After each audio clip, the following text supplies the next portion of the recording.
नमस्कार दोस्तों, पीसीएस गुरुजी में आपका स्वागत है।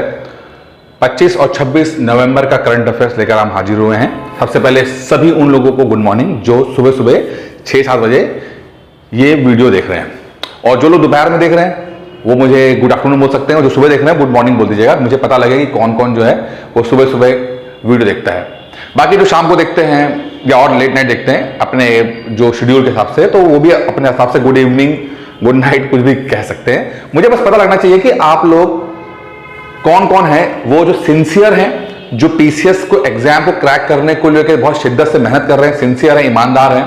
तो मुझे भी खुशी होती है कि ऐसे लोगों से बात करके, उनके कमेंट पढ़ने से, जिससे कि मुझे लगे कि हाँ भाई ये लोग ईमानदारी से मेहनत कर रहे हैं। तो मुझे भी जोश आता है कि हाँ मैं अच्छे से अच्छा करंट अफेयर्स उनको लाके दूं जिससे कि वो सफल हो सके। ठीक है, तो एक छोटा सा एक रिक्वेस्ट है।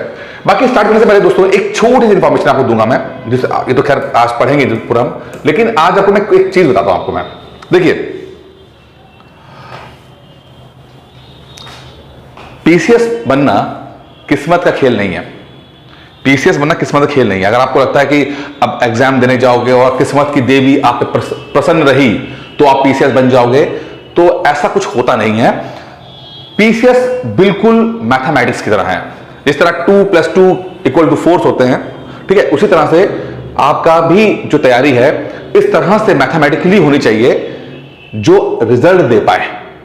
अब आप लोग पढ़ते तो बहुत हो, बट क्या जो पढ़ा हुआ है उसको मेजर कर पाते हो कि जो पढ़ाई कर रहे हो वो याद रख पा रहे हो? अब पढ़ते गए, ये वाला वीडियो देख लिया, वाला वीडियो देख लिया, ये पीडीएफ पढ़ लिया, वो पीडीएफ पढ़ लिया, लेकिन कन्वर्ट कितना हुआ नंबर्स में, तो उसका कैलकुलेशन क्या भी आपने कभी किया है? तो हमेशा ध्यान रखिएगा, जो चीज आप मेजर नहीं कर सकते उसमें सुधार भी नहीं हो सकता। यानी जो चीज आप नाप नहीं सकते उसमें सुधार भी नहीं हो सकता।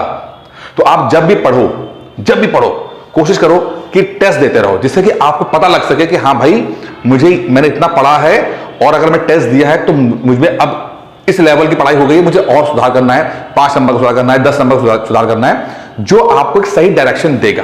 अब ये देखिए, एक छोटा सा मैं आपको उदाहरण देता हूं। जो लोग ज्वाइन किए हैं वो तो अलग बात है, लेकिन जो लोग ज्वाइन नहीं किया, अब ये देखिए टेस्ट मैंने जो छोटे टेस्ट कराए थे 25-25 क्वेश्चन वाले, उसमें बच्चों की देखिए एक बच्चे की यहां परफॉर्मेंस जो है यहां पर हमने मेजर कर रखी है।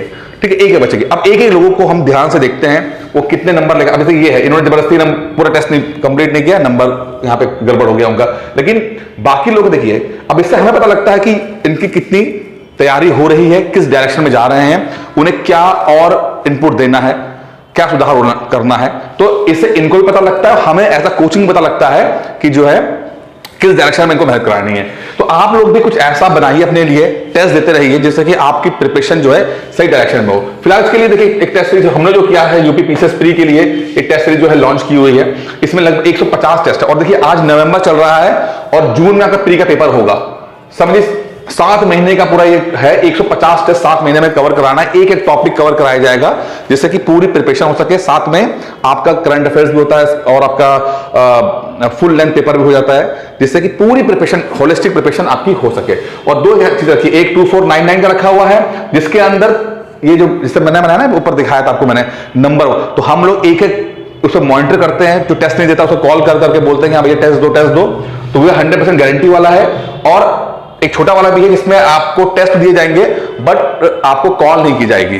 तो जो लोग डिसिप्लिन हैं वो अपने आप इसको इस कोर्स को कर सकते हैं, और जो लोग जॉब करते हैं, इनडिसिप्लिन है, उनका पढ़ाई छूट जाती है, तो मैं चाहूंगा कि वो ये कोर्स ले लें। ये बहुत अच्छा है, 6-7 महीने में 100% मैं गारंटी देता हूं कि पीसीएस पीडीएफ निकल जाएगा। नंबर 9919521555 पे आप कॉल करके इस कोर्स की जानकारी ले सकते हैं। चलिए अब हम आज का करंट अफेयर्स पढ़ते हैं। पहले तो चैनल जिन्होंने सब्सक्राइब नहीं किया, चैनल सब्सक्राइब कर लीजिए और वीडियो को लाइक कर दीजिए, जिससे कि हमें भी थोड़ा सा मोटिवेशन मिले कि हाँ भाई आप लोग हमारा जो प्रयास है उसको आप सपोर्ट कर रहे हो। पहला क्वेश्चन बहुत सिंपल सा है, सरस आजीविका मेला 2022 उद्घाटन कहां पे हुआ है? आंसर है नई दिल्ली। ठीक है, ये है सरस आजीविका मेला जो है नई दिल्ली में हुआ है। 2021 का जो हुआ था वो नोएडा में हुआ था। ठीक है, नोएडा में हुआ था। ये 22 का है सरस। ठीक है, और अमूमन ये जो आपका हस्तशिल्प है और इस तरह का हैंडलूम हो गया, इस तरह की चीजों को बढ़ावा देने के लिए किया था। कुछ थोड़ा सा जो हिंदुस्तान की जो अपनी जो कलाएं हैं उसको प्रमोट करने के लिए इस तरह के मेले लगते हैं। फेयर। और दिल्ली अपने आप में बहुत बड़ा ऐसा जगह है जहां पर ये सब चीजें होती रहती हैं, ठीक है। तो सरस मेला जो है वो आपका दिल्ली में है। अब ये तो करंट अफेयर्स हो गया, लेकिन जब आजीविका का नाम मैं सुनता हूं मैं, तो मुझे एक शब्द और याद आता है, वो है आजीवक। आजीविका या आजीवक संप्रदाय। आजीवक संप्रदाय, क्या सुना आपने कभी आजीवक संप्रदाय? अगर आपने एंशिएंट हिस्ट्री पढ़ी होगी तो आपको ये वर्ड समझ में आ रहा होगा, आजीवक संप्रदाय का। ये संप्रदाय, इससे संबंधित 2-3 सवाल एग्जाम में आते हैं और आपको ये पता होना चाहिए। मैंने हमेशा कहा कि करंट अफेयर्स को हम जोड़ के पढ़ेंगे तो रिवीजन भी होता रहता है और आप बेहतर परफॉर्म कर पाते हैं उसके अंदर। तो आजीविका वाला जो समझ में आ गया, लेकिन आजीवक का आजीवक कर लेते हैं, आजीविका का आजीवक कर लेते हैं। तो एक संप्रदाय आता है जो कि आपका गौतम बुद्ध के समय का है, ठीक है। वो संप्रदाय आजीवक संप्रदाय एक प्राचीन दार्शनिक संप्रदाय है। हमारे हिंदुस्तान का एक फिलॉसफी, एक संप्रदाय है जो जिसकी अपनी फिलॉसफी रही है। उस फिलॉसफी में क्या बोला गया है, उस फिलॉसफी में आपका एक पहला नास्तिकवादी या भौतिकवादी था, यानी कि पहला जो एक संप्रदाय है, एक संप्रदाय मतलब एक धर्म, और धर्म के अंदर कुछ लोग इस पंथ को जो फॉलो करते हैं उसको संप्रदाय बोलते हैं, ठीक है।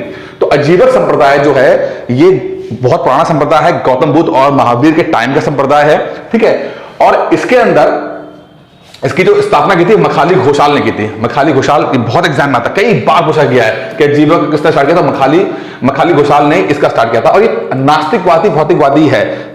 भौतिकवादी यानी मेटेरियलिस्टिक, ठीक है। और नास्तिकवादी जो होता है आपका, जैसे कि अच्छा एक सवाल था, आस्तिक और नास्तिक कौन होते हैं? तो जो पीसीएस के हिसाब से डेफिनेशन है, वैसे तो बहुत वृहत डेफिनेशन है, लेकिन यूपीएससी और पीसीएस के पॉइंट ऑफ से बात करते हैं तो जो लोग वेदों में बिलीव करते हैं वो आस्तिक, और जो लोग वेदों में बिलीव नहीं करते हैं वो नास्तिक। जो लोग वेदों में बिलीव करते हैं वो आस्तिक, और जो नहीं करते हैं वो नास्तिक। ये क्वेश्चन अपने आप आया हुआ है। तो ये नास्तिकवादी है, यानी कि वेदों को सुप्रीमेसी नहीं मानते, कि नहीं सुप्रीम नहीं है, ठीक है। मेटेरियलिस्टिक भी नहीं है, मटेरियल, ठीक है। अच्छा मेटेरियलिस्टिक है कि भैया ये भगवान और ये मेटाफिजिक्स जो होता है, जैसे भगवान की बातें करना, ईश्वर की बातें करना, ये सब नहीं। मेन है कि हमें क्या मिल रहा है, कितनी खुशी मिल रही है, शारीरिक खुशी क्या है, ये इस पे ज्यादा फोकस करते हैं भौतिकवादी। इसी तरह से चरवाक भी आता है, वो भी मेटेरियलिस्टिक संप्रदाय है। हम तो फिलॉसफी से जुड़ी हुई चीजें हैं। तो आपको सवाल क्या बना, आजीवक संप्रदाय, इसके फाउंडर है मखाली घोषाल, ठीक है। ये मेटेरियलिस्टिक है बिल्कुल, और इसके अंदर नास्तिकवादी है। तो हमें पता लग गया आस्तिकवादी क्या होता है, नास्तिकवादी क्या होता है। सुपरमेसी ऑफ वेद को मानते हैं तो वही आस्तिकवादी, नहीं मानते तो नास्तिकवादी, ठीक है। मेटेरियलिस्टिक है बिल्कुल, चरवाक की तरह मेटेरियलिस्टिक है, यानी कि भगवान और इसकी तरह की बातें नहीं करता, बात करता है कि हमें शारीरिक रूप से कितनी खुशी मिल रही है, सब इन पर ज्यादा फोकस करता है। अब एक लेवल और आगे आते हैं, अशोक के टाइम पर। अच्छा ये बहुत पॉपुलर थे, ये बहुत पॉपुलर थे। अशोक के टाइम पर अशोक ने इनके लिए एक कहते ना कि वो गेस्ट हाउस टाइप का बनाया, ठीक है। कहां बनाया, बारबरा हिल केव्स में। सवाल आ जाता है कि अशोक ने किसके लिए ये बारबरा जो है, ये बारबरा है, ये जो भी आप समझ लीजिए, इसको पढ़ने, ये बिहार के अंदर है, ठीक है। और ये जो केव्स बने, यानी कि जो गुफाएं बनी, ये 4 गुफाएं बनी हैं, अशोक ने आजीवक के लिए बनाया, ठीक है। और इसमें ये पूछते सवाल तो ये पूछ लेते हैं, ठीक है। और इसके अंदर इनके नाम दिए, क्या नाम दिए, करण चौपार, लोमस ऋषि, सुदामा और विश्वकर्मा। क्या दिया, करण चौपार, लोमस ऋषि, सुदामा और विश्वकर्मा। ये 4 जो हैं, ये जो गुफाएं थी, ये गुफाएं 4 गुफाएं थी, ठीक है। कहां पर, बारबरा हिल के अंदर। उसके नाम थे करण चौपार, लोमस ऋषि, सुदामा, विश्वकर्मा। ये बहुत इंपॉर्टेंट है, एग्जाम में आ जाता है। हिंदी वाला भी इसमें डाला हुआ मैंने आपको, ठीक है। टेलीग्राम में जब पीडीएफ डाउनलोड करेंगे तो आपको ये मिल जाएगा आपको, ठीक है। तो ये इस तरह से आप जब जोड़, अब ये अच्छा आजकल आजीवक नहीं है, आजीवक आजकल खत्म, संप्रदाय खत्म हो गया।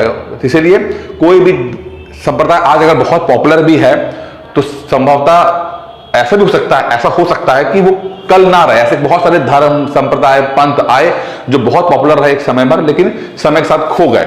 ऐसा होता रहता है, ठीक है। तो जो आपका आजीवक है वो इसी तरह का चीजें हैं, ठीक है। चलिए आगे बढ़ते हैं। किसे प्रतिष्ठित डॉक्टर कलाम सेवा पुरस्कार सम्मानित किया गया है? डॉक्टर कलाम सेवा अवार्ड जो है किसे दिया गया है? तो ये यंगेस्ट एंटरप्रेन्योर है, कौन? रवि कुमार सागर। ये रवि कुमार सागर जो है ये सबसे यंगेस्ट एंटरप्रेन्योर है जिसको ये अवार्ड मिला है। कौन सा? डॉक्टर कलाम सेवा पुरस्कार। अब इन्होंने क्या, ये लड़का बहुत मिडिल क्लास फैमिली का बंदा है। कोरोना आया 2019 में और इन्होंने 50,000 रुपए में सैनिटाइजर, मास्क, ठीक है, और जो किट होती है, ठीक है, उसको बेचना शुरू किया और 2 साल के अंदर लगभग 2 करोड़ का इन्होंने टर्नओवर कर लिया। तो ये अपने आप में बहुत सक्सेसफुल एंटरप्रेन्योर है, ठीक है, इसीलिए इनको डॉक्टर कलाम सेवा पुरस्कार दिया गया। चलिए, रवि कुमार सागर को, बहुत अच्छी बात है। अन्नामलाई टाइगर रिजर्व ने कहां जंबो ट्रेल्स लॉन्च किया है? जंबो ट्रेल, जंबो का नाम आपको देखो, जंबो का मतलब हाथी होता है, ठीक है, जंबो का मतलब हाथी होता है। अब इनकी कहानी सुनानी है, क्या सुनानी? कहां पर? अन्नामलाई टाइगर रिजर्व के अंदर। तो कोयम्बटूर में ये हुआ, ठीक है, कोयम्बटूर में शुरू हुआ और ये किसकी? अन्नामलाई टाइगर रिजर्व है।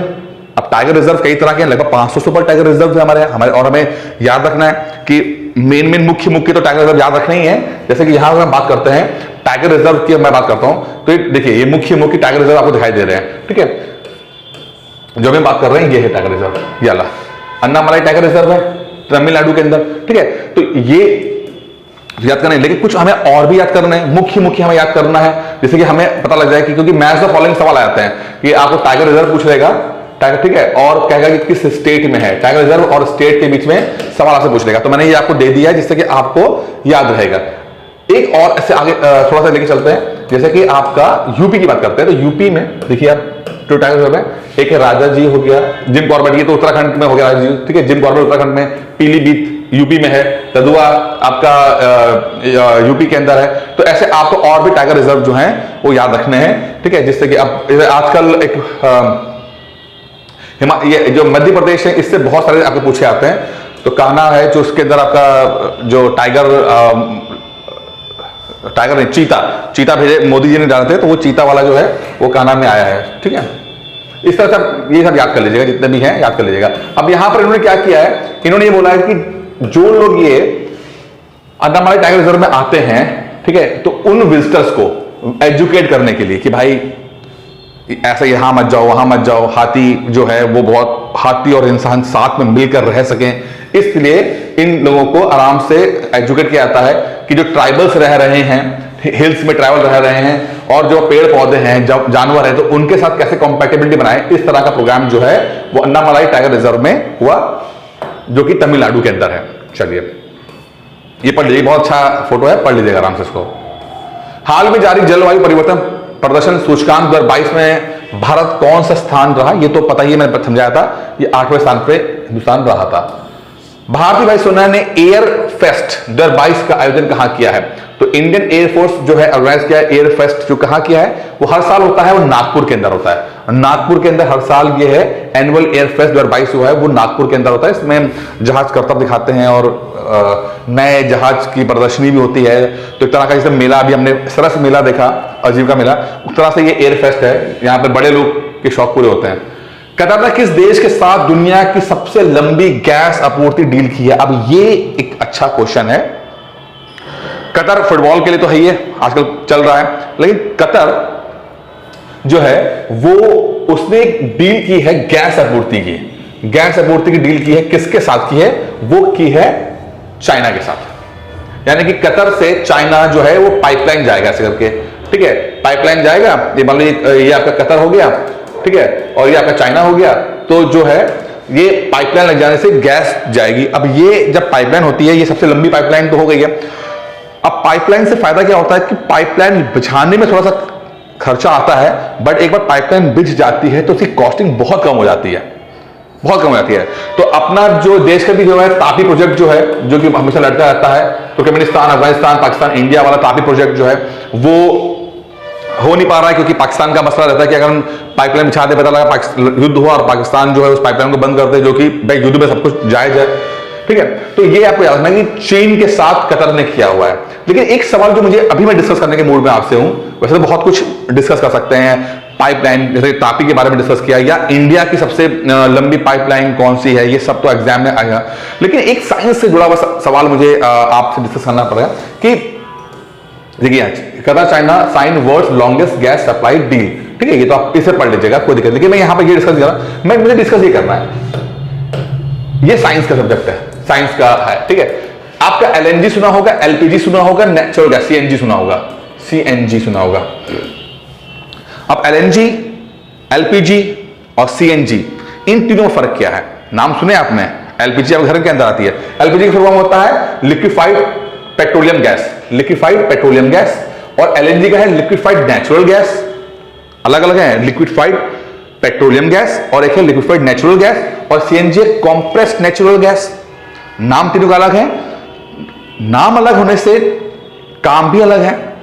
अब सवाल यही पूछा गया था कि भाई एलएनजी के अंदर, लिक्विफाइड नेचुरल गैस के अंदर सबसे ज्यादा कौन सा एलिमेंट होता है? तो वो है मीथेन, CH4। मीथेन सबसे ज्यादा इसके अंदर होता है, ठीक है।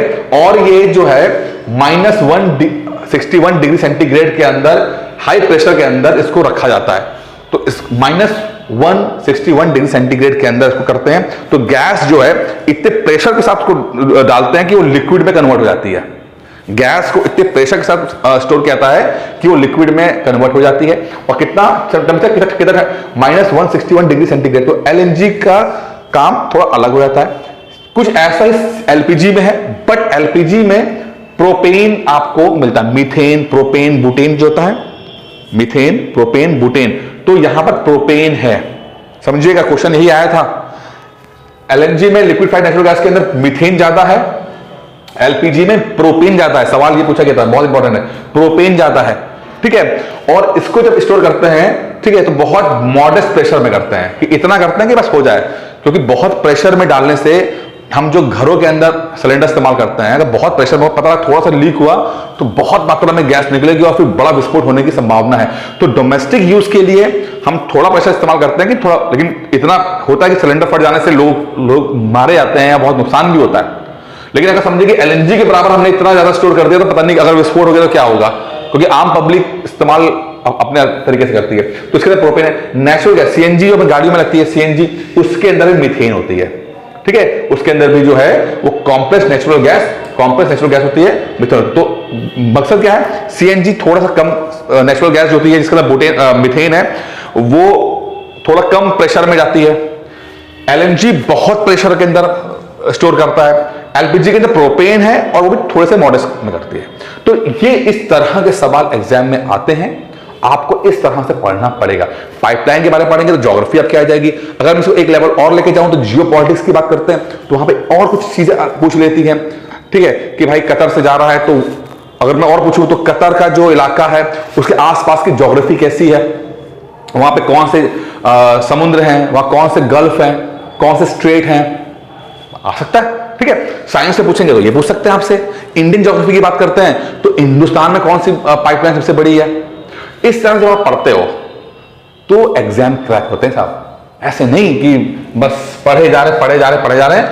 और खत्म करने से पहले दोस्तों, जो मैंने आपको कहा कि भाई पीछे पढ़ के पढ़ाई की जाती है, तो अगर चाहें तो टेस्ट सीरीज भी ले सकते हैं, बहुत बढ़िया टेस्ट सीरीज चल रही है, बहुत फायदा मिलेगा आपको। दोस्तों इस वीडियो में इतना ही था। उम्मीद करता हूं वीडियो पसंद आया होगा। धन्यवाद।